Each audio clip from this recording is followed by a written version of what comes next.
We will. Now, under a barrage of protests last week, the government confirmed it will be increasing university tuition fees. Younger students are set to be penalised too, as the Education Maintenance Allowance, or EMA, will also come to a halt next month. Today's been declared Save EMA Day, so we asked Liverpool schoolgirl Ellie Long to tell us how the allowance works and why withdrawing it could have serious consequences.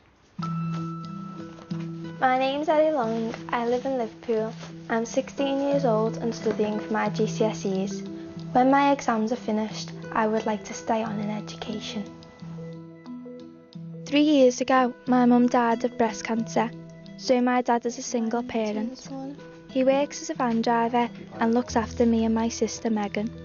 Our family income is around £20,000 a year.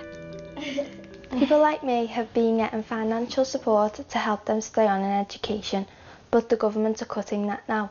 So I don't know if my family could afford for me to stay on at school.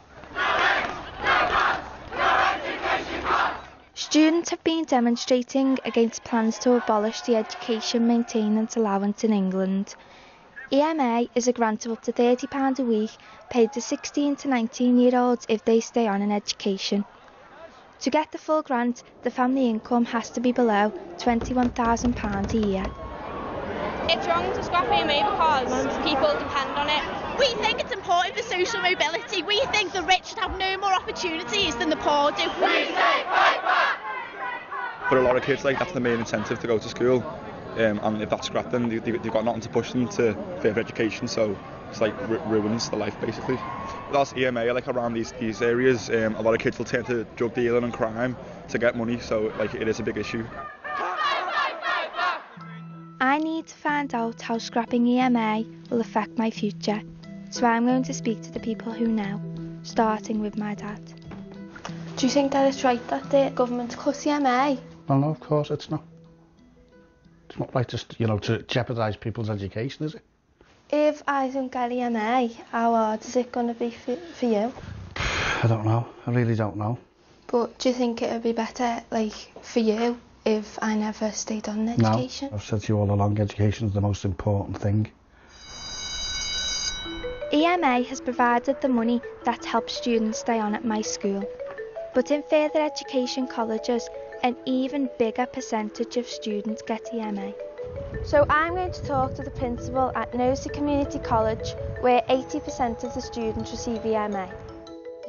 How has EMA helped your college?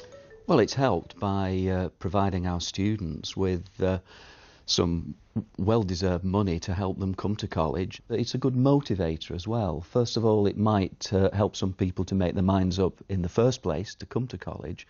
But also the EMA does get paid partly through the attendance. So if they don't actually attend, they lose some of the EMA. How concerned are you over the scrapping of EMA?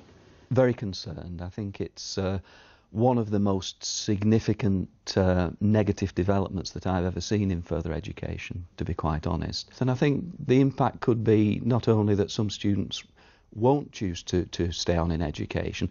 Some will actually be halfway through a course expecting to come back next year who might think twice about it.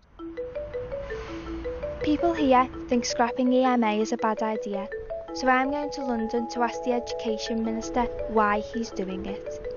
Weeks before the election, Michael Gove and Nick Clegg said they weren't going to abolish EMA, so why is it happening?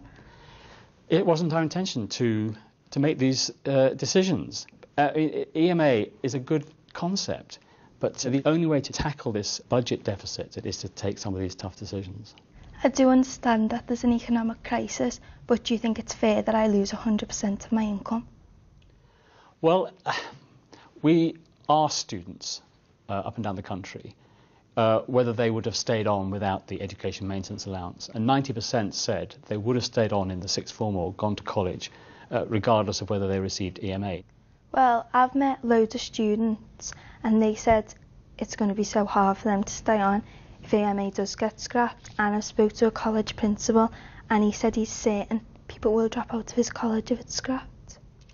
Well, I think he's wrong, and I hope he's proved wrong. The EMA went to people whose parents were on quite a high income, up to £30,000 a year, so we had to ask ourselves, is this a good way of spending rare, scarce taxpayers' resources on people who really don't need the money. Despite what the Minister says, it will be hard for me without EMA. He says that they're putting an extra 50 million into a hardship fund, but that's less than 10% of the money that funded the EMA. I understand that there's an economic crisis, but people like me seem to be paying a higher price than most.